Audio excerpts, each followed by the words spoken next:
One of the things I'm always emphasizing to my students, and I think I mentioned it earlier in this conference, is the importance of understanding the client's business, so to speak. And in the national security realm, that often can be members of the armed forces. And as you can see, we do have a pretty large contingent from the armed forces. But I'm not sure you're aware that not everybody that you're looking at is necessarily a judge advocate or military lawyer, because we have several F-15E model pilots in the back. Please stand up, lady and gentlemen.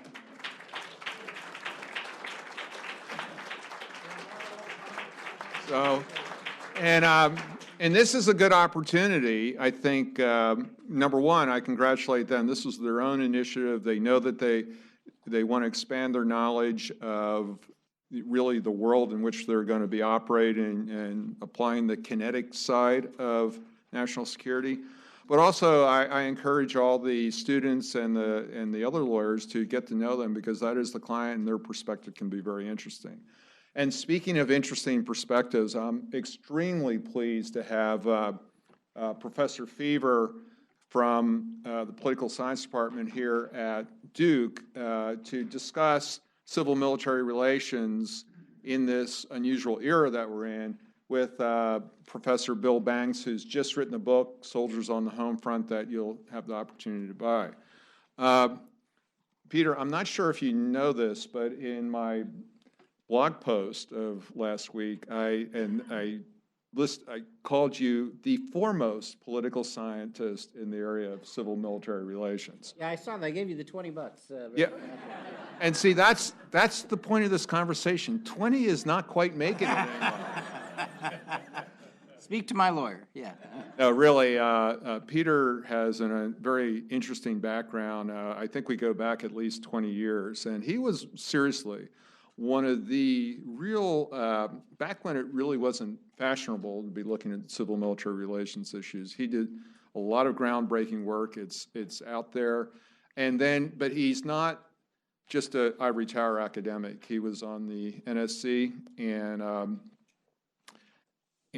brings that kind of special background. And he runs the American Grand Strategy Program, which really is the foremost program of its kind, I think, in the nation. And one of the things I enjoy about being here at Duke is he's given me the opportunity to interface with a lot of his students. And I'll tell you, when I went to college, my horizon was relatively small, I realize. And when you meet his students, they're energetic, super smart, and really the kind of people that will be the leaders in this country as time goes on. And with that, I'd like to turn it over to Bill, and I'm hoping Bill will give us a little bit of an outline of what his book's about, and then we'll hear from Peter. I'll do that. Thank you. I remember you guys. I was just up here, wasn't I? This is a great opportunity. The book is out there, and I'm proud of it. Actually, the cover image is the 82nd Airborne on Bourbon Street after Katrina. That's essentially what the book is about. And I'm really pleased to have a chance to have a discussion with Peter Feaver about some issues that we both care about a great deal. But bear with me for, say, 10 minutes and let me give you a short spiel about the book and subject. So assume for a moment that it's early next January.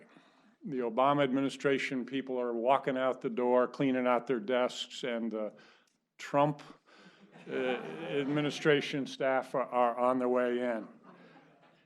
At about this time, our cities have been victimized by a series of ISIS-inspired terrorist attacks.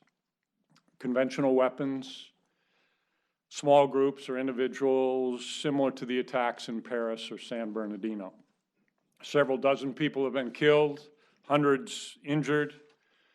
Our intelligence and law enforcement agencies have managed to thwart some of these attacks, and they've blunted the impact of some of the others. Some suspects have been, surviving suspects have been apprehended, others remain at large. Americans everywhere are on edge. Now imagine that as media reports speculate about where the next attack will occur and how many terrorists remain at large, CNN reports that state and utility officials in the West and Midwest are reporting blackouts and damage to key system components on the bulk power system. Apparently, these terrorists have blended physical assaults on system components with cyber attacks on the bulk power system itself. As the blackout rolls toward the east, major infrastructure components are failing, and there's evidence of citizen panic.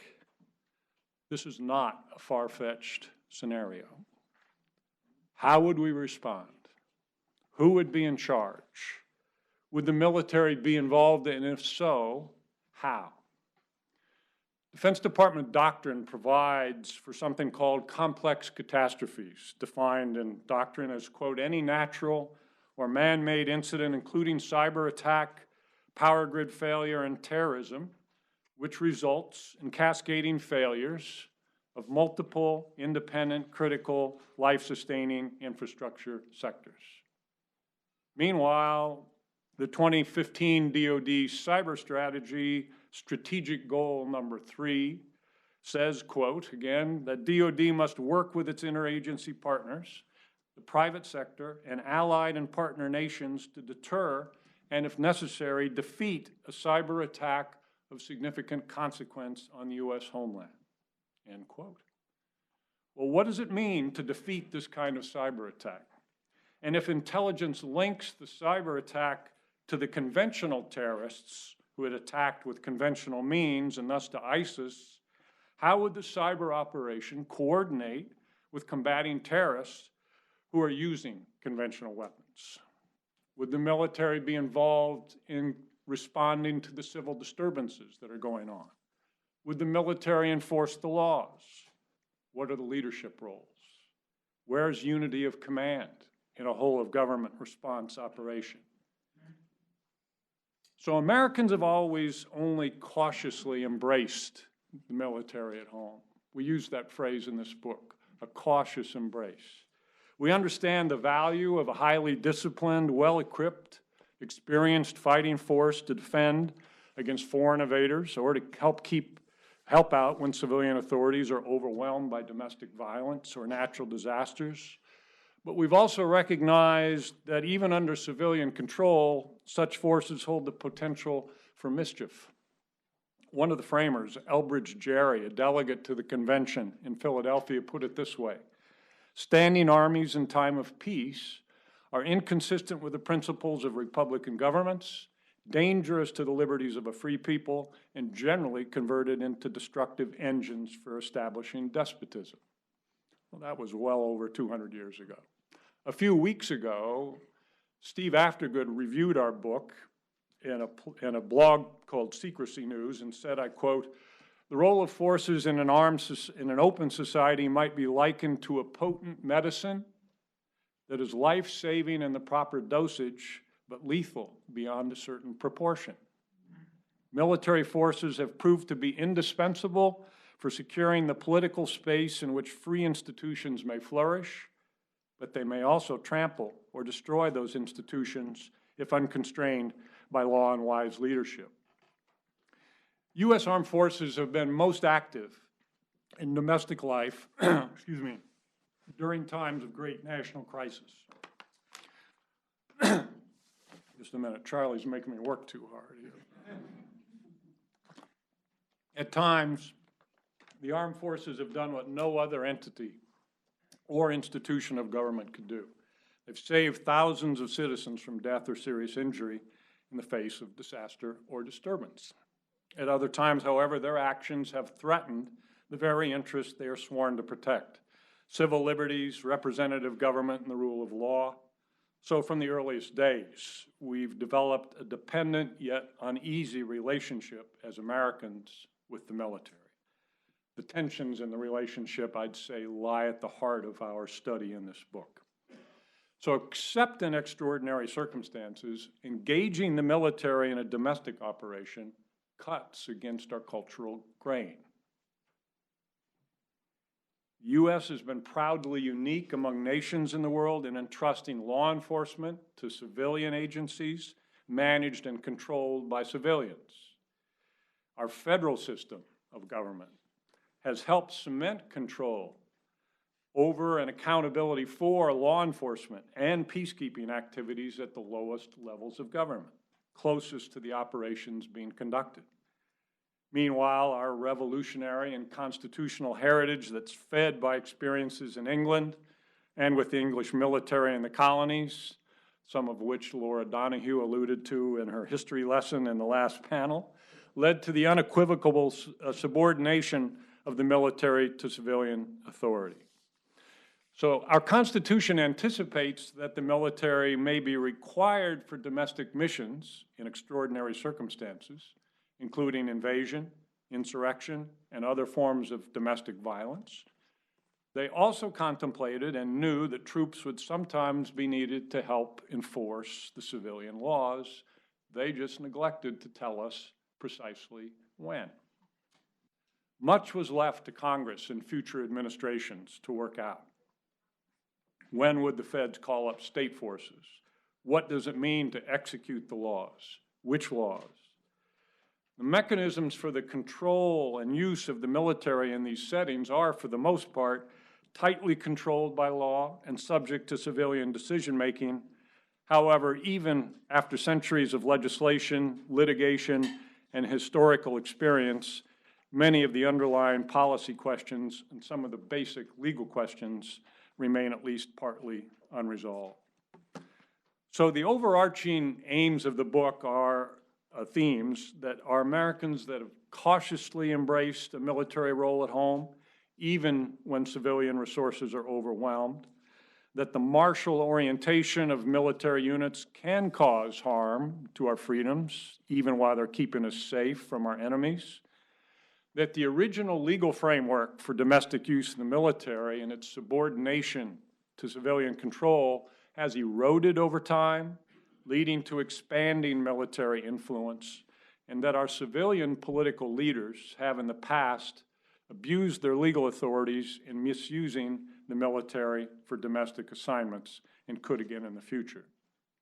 Throughout the book, we're careful to point out many instances in which the military has unquestionably promoted domestic tranquility.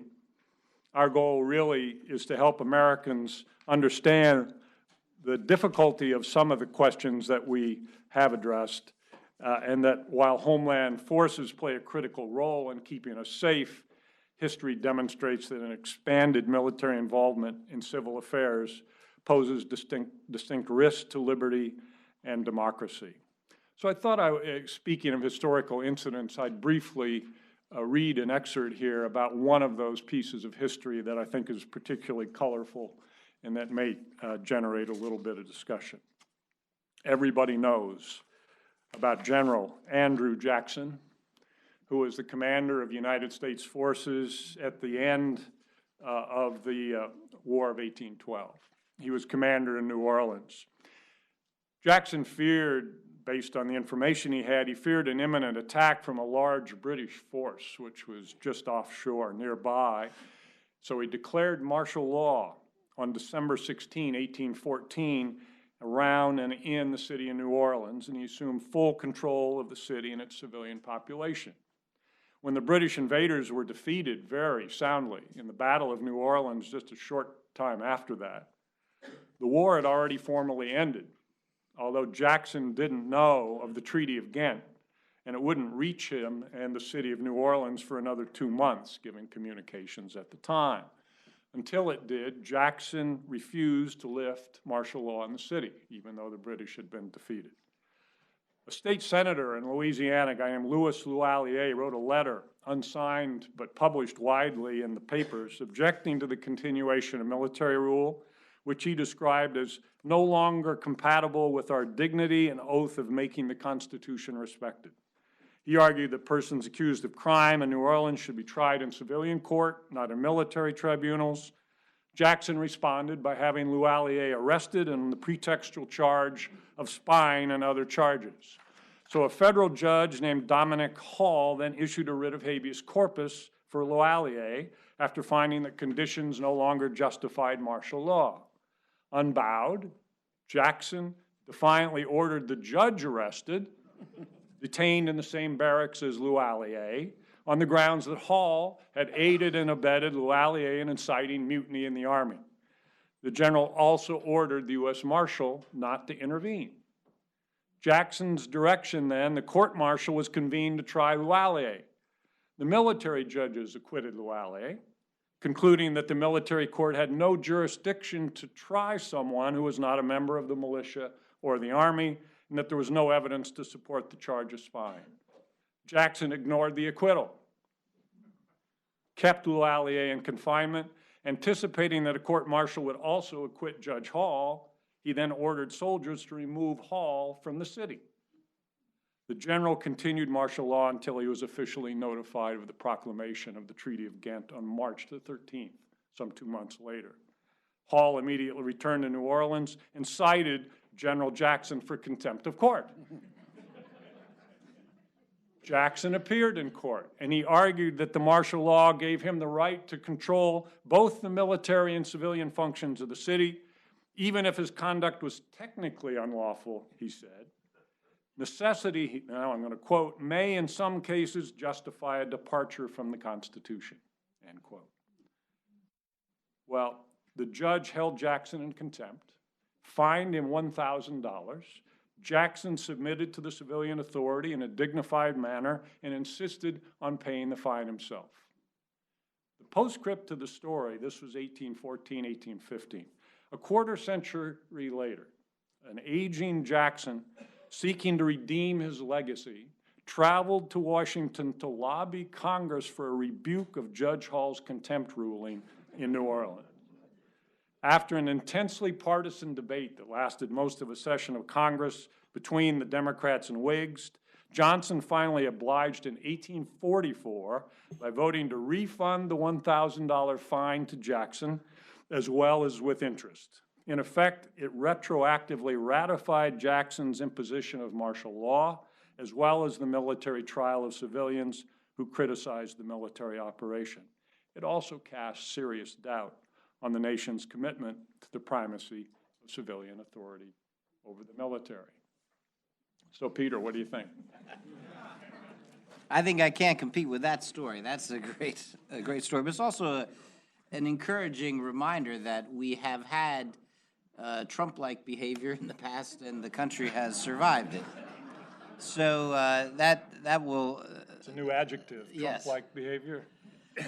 I want to make four points that are more context or reaction to what I think is an absolutely dead-on thesis. That I think you're absolutely right. And I'll just set it in a larger context, and then let's open it up for discussion. Is that right, boss? Okay. So the first is that I want to reinforce your point about the uneven embrace. The term you had was cautious embrace. That it deserves emphasis because we're discussing at a time when the military is enjoying a 35-year streak of being the public institution in which the American public has the highest level of respect. And that's an amazing and enduring poll result that's replicated. Doesn't matter the survey instrument. This is a genuine view of the American public in aggregate, and it's completely ahistorical from a 250-year perspective. It's not the traditional view of the military by the American public. And I would argue that it's somewhat artificial. It's artificially high. It's propped up by a number of things. One of the things, it's propped up by an unusually a super high embrace of the military by Republicans. So if you disaggregate the public by Republicans and Democrats, Democrats have a 50 to 60% approval rating of the military, and the Republicans have 80 to 90. And so what you have is almost an identification, if you will, rather and not just a public confidence. It's also propped up by elderly. So the young folks have lower degrees of trust in all public institutions, including the military. And it's propped up by success, the Reagan military buildup, and the recognition that we have now the best trained, best equipped, most capable fighting force in history. That mantra coined by President Clinton and repeated by every president since, and it's true. And it's propped up by the perception that the military is nonpartisan. So over the 25 years that Charlie and I have known each other and have been dining out on civil-military relations stuff, we've usually had to say, well, there's two institutions in which the public has an unusual degree of trust. It's the military and there's one other institution that historically has been that way. Now we only have to say there's one. Well, what's the other institution that had been high and dropped precipitously in the last 5 years? Not the church. The Supreme Court, yes. What historically, I mean, meaning in the 80s and early 90s, the Supreme Court was viewed as a nonpartisan institution.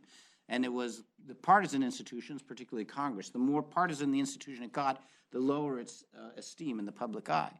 But the Supreme Court was viewed as nonpartisan, as was the military. In recent years, the Supreme Court has taken on a partisan cast for now 3 Republicans, 4 Democrats, and 1 confused individual. And that has created the perception that this is just a partisan institution, as partisan as Congress. So why do I list all those determinants of public esteem? Because they're all in flux, and you could argue that they're all challenged, potentially, by new developments. And some of them are the kinds of things that you write about. And I'll get to that in a moment. It's high, but it's, I would argue, artificially high. And that context is important. Second big point I will make, historically, what's been the view of the military, the public's view? So over a 250-year period, what's the pattern? We don't have good Gallup poll data back into the 19th century. But what, in the aggregate, what you see is a public that loves its mass mobilization army, loves it to the point of building the state on the backs of entitlements that it grants to the veterans of its mass mobilization army. You can tell the story of the building of American state as the quest of the American public to reward the veterans. This is especially true after the Civil War and the whole progressive era and the development of the idea that you would look to the government for entitlements. But then, of course, after World War II, the GI Bill, and now the new GI Bill, America's experiment with socialized medicine is the medical care for the military. And this is the view that are the soldiers, the citizen soldiers who answer the call of the trumpet, go serve, those are the folks that we love and really will spend as much as we can on them. The professional military, the military that remains after the citizen soldier goes home, that's the one that we cheat. That's the one that we don't fund. That's the one that we cut back dramatically. In fact, the American practice has been to overcut after war and then discover that they had done so the next time they have to fight. And, of course, the classic illustration of this is Task Force Smith, the ill-fated deployment at the start of the Korean War, a remarkable drop from the military that had defeated both Nazi Germany and Imperial Japan, and 5 years later is struggling on the Korean Peninsula, at least the first deployment is. That's also the American practice, to love the veteran, but to distrust the professional military officer. Now, this has changed, as I said, in the first point, changed a little bit in recent years. Some of the alienation that used to be directed at the professional military has shifted, ironically, onto other paramilitary groups. So ATF and DEA are now the ones that are written about on the dark blogs like Charlie's, worried about the black helicopters and such, and less so the regular military, but we're just a couple case studies away from that happening. And that leads me to my third point. The way the public receives the military will depend heavily on how well the military fulfills this function. Doing it well and doing it in time matters. We were talking about this yesterday, but you can do the right thing and be 24 hours late, and it changes dramatically the perception of the response. Hurricane Katrina. And I'm thinking of Hurricane Katrina. If the administration, if Secretary Rumsfeld had authorized 24 hours earlier what was authorized when he authorized it, we would remember the Katrina story very, very differently. There was a delay in the DOD response to Katrina. It was a delay that was over authorities and expenditures, and it was a delay, I won't say it in the law school, but it was one of the delays where the policy people are looking at the lawyers and saying, seriously, this is what's preventing us from acting? Are you not watching TV and seeing what's happening? And eventually, the DOD did respond, and by the end responded in impressive fashion, but late. And so the perception, now the DOD avoided the blame for that. That was blamed somehow on President Bush. But you can easily imagine other scenarios of this type where if it's not a delay, but it becomes a mishandling or something where the perception of the military success would be different. And then my last point. This will be shaped through a second prism. I've been talking about the prism of public attitudes towards the military, but there's another prism. That is the prism of civil-military relations at the top, at the very, very top, at the president and senior administrators to the senior military leaders. And we've had 25 years of fairly stormy civil-military relations at that level. This has been good for Charlie and me, not so good for the country. But ever since President Clinton's first term, there's been a steady stream of serious articles that investigate and use the language of crisis. Now, a crisis that's 25 years lasting is not a true crisis, but it certainly has been levels of friction. And every civilian and leader, president and secretary of defense in that time period, actually it goes well before this, but certainly in that time period, has come into office believing that the military had gotten out of balance, the civil-military relationship had gotten out of balance under his, or one day her, predecessor, and therefore had to be brought in to heal. That was Secretary Cheney's view in 1989 when he took over, that things had gotten out of control under the Weinberger and Carlucci regime. But every other president, when Aspen came in, that's what he thought. And then when Perry took over for Aspen, that's what he thought. And of course, when President Obama came in, very quickly they thought the military has gotten out of heel and has to be brought back to heel.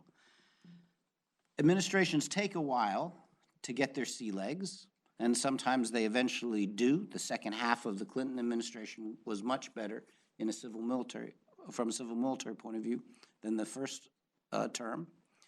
The Obama administration has taken longer, and indeed some of the problems are as acute today, particularly if you drop one level below the president to the chairman and go to the level of senior staff to senior military staff in the interagency. Those relationships are as fraught today as they were in 2009 when it was dominating the news coverage. These aren't historically unprecedented levels. I think it's better than it was for Forstall, for instance, in the Truman administration. So far as we know, we don't have the chairman of the Joint Chiefs of Staff spying on the White House via yeomen that he has deployed, as we had in the Nixon White House. I mean, so there are previous periods that had high levels of friction, but it's high. Enter the scenario that you began with, and this is where we thought we would end.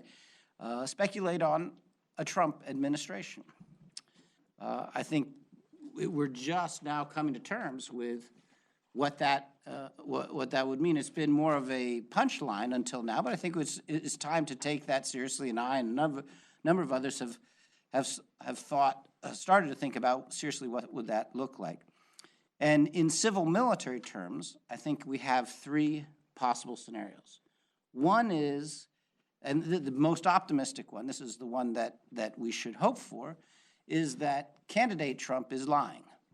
That is to say, he has no intention of doing the things that he says. He's saying whatever he can say because it will get him through the next news cycle. This is the best possible scenario from a civil military point of view.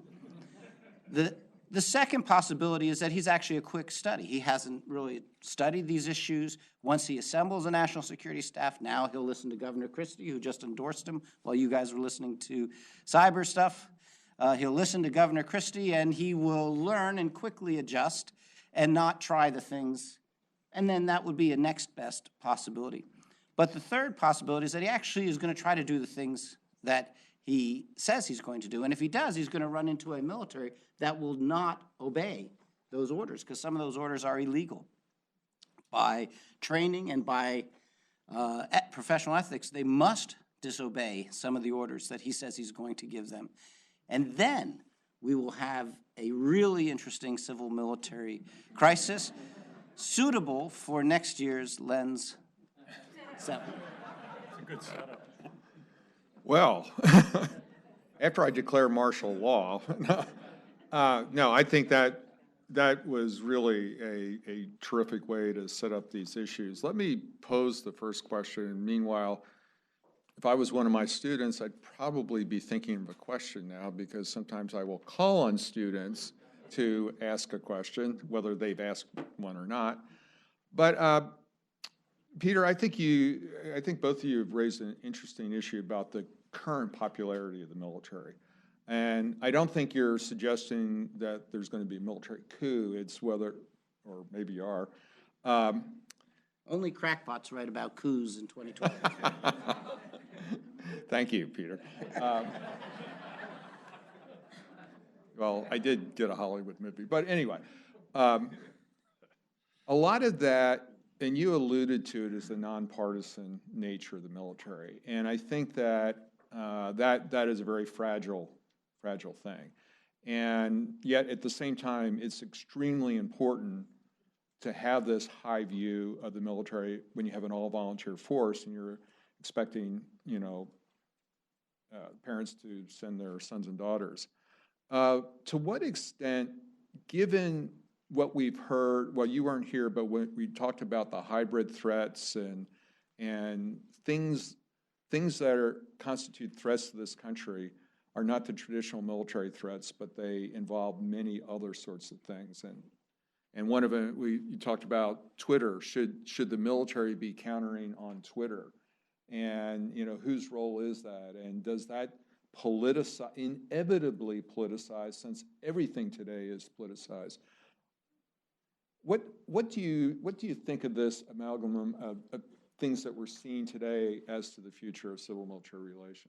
You want to answer first? Well, for openers, I think, if you follow the ugly scenario that I spun out at the very beginning,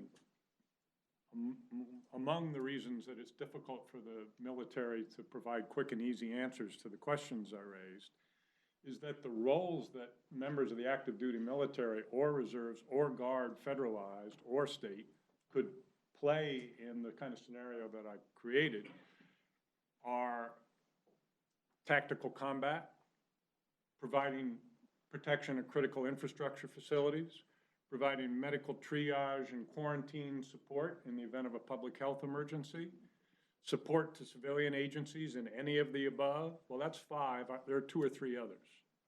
So that combination of potential roles right there takes the military out of the traditional orientation that we've always had for foreign engagement or foreign deployment.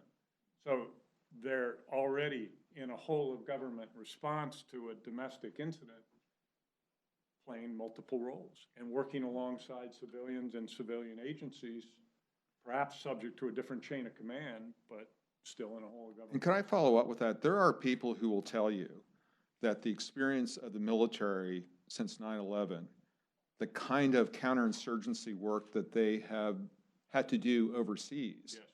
that they have then become acculturated to the idea of being in charge and running things and so forth. Does that have play in this at all? It does, and perhaps it may be a healthy thing toward orientation and training, but an unhealthy thing in terms of the respect for civilian control and the presumption that under domestic circumstances they don't engage in the use of force or enforcement of the law. A couple of the other roles that I could have added to my list of 5 was civilian law enforcement and keeping the peace when civilian forces are unable. So again, those roles are not traditional military. And it's a little problematic because the public seems to want that. Peter, how would we walk the line? With the exception of cyber, what you don't see in 2016 is what you did see in 1996, when these issues were also revived. You remember Fourth Generation and the four-block war and all that. What you saw then was a military embrace of this and some of the we can do this, go get them kind of perspective that you're suggesting. With the exception of cyber, where I think the military is more willing to move into that domain, and of course cyber is very hard to distinguish between civil and military or foreign and domestic. With the exception of cyber, you don't see the military wanting to do it. In fact, what you see is the military lamenting that they get dragged into all of these. Or shirking to. No, not shirking. No, lamenting the function. They're and they will do it by default, but not by request. And then they lament. They say, "Why won't state and the other agencies develop the capacity to do this?" And I tell them that whatever. Particularly in the last 5-10 years, this generation of military officers has experienced the high watermark of the capacity of the rest of the government. The rest of the government will never be as capable of showing up as they have been for the last 10 years, and that depresses the military when they hear that. But that's because the underlying resource imbalance is going to get worse rather than get better. If Secretary of State Clinton and Secretary of Defense Gates with President Obama and a supermajority in the House and the Senate couldn't fix the resource imbalance, it won't get fixed in y'all's professional lifetime. So you just have to expect that the military will be over-resourced compared to their civilian counterparts, and just deal with that. Very interesting. Shannon, I could see a question in your face.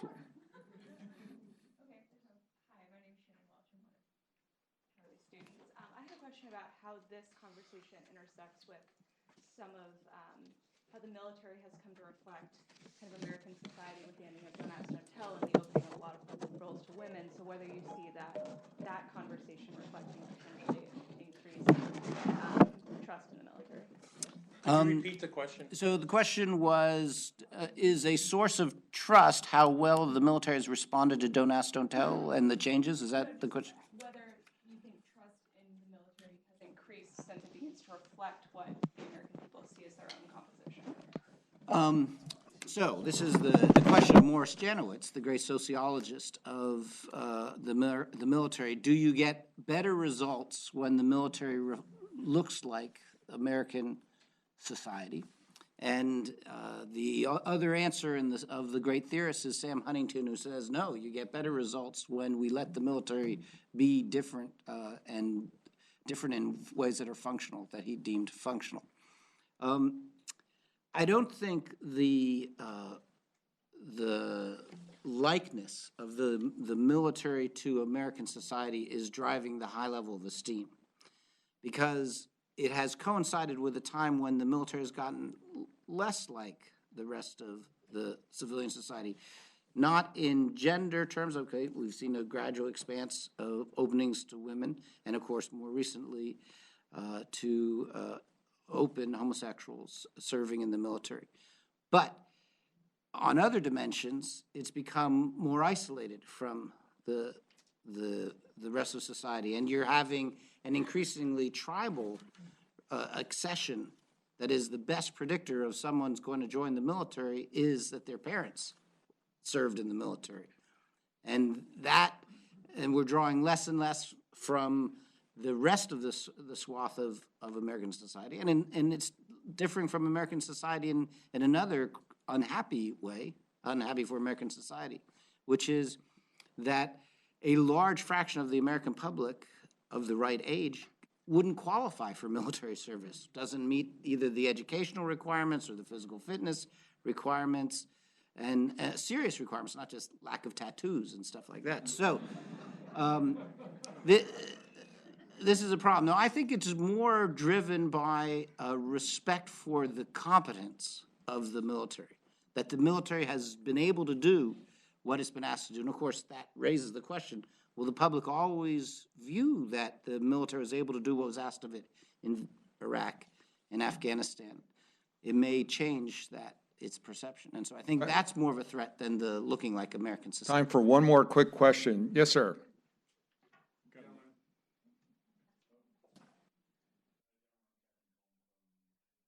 Advocate Division.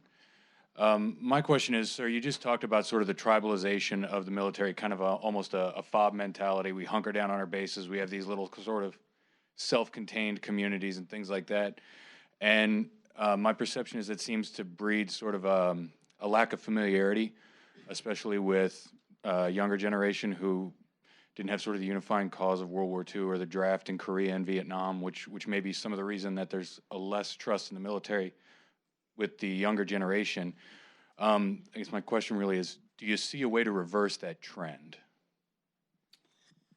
So I don't see a way to reverse the major structural drivers, right? So the major structural drivers is technology and the capacity that technology gives us a lethal military with smaller and smaller numbers. And then the budget requirements of efficiency dictate that it makes more sense to have all those folks in North Carolina than spread out across New England. And so you combine those two things, we're going to have a smaller military that's going to have less geographic opportunity to interact with civilian society. Now, civilian society has responded in interesting ways. This is a post 9/11 phenomenon, but it's responded by trying to embrace the military as best they can. It's almost a civic religion now to show homage to the military in airports, let them get to the front of the line. You can't have a sporting event without a military honor rendered. And this is a way, I think, of the American society maintaining some kind of connection, some emotional, psychological connection to the military. But it's a connection that's not social. It's not personal. It has that level of distance. And so I don't think there's a fix to those structural drivers. So what are mitigations that you can do? Well, one mitigation is to make sure that ROTC is spread across campuses. So if you're going to save money, don't save money on ROTC. Yes, it's cheaper to have everybody at Texas A&M, but don't do that. The Duke chapter, the MIT chapter, the Syracuse chapter, these are all important opportunities to create personal connections between future officers and future civilian elites who aren't going to be officers. And so that's, pennies on the dollar, a good investment, I think, for bridging this problem. And then there are others as well. Unfortunately, we'll have to end it there. We're out of time. We're going to take a very short break in place, just 5 minutes, and then we'll move on to yet another subject. Gentlemen, thank you so much. Really, really interesting. I kept trying to push it back. You wanted it.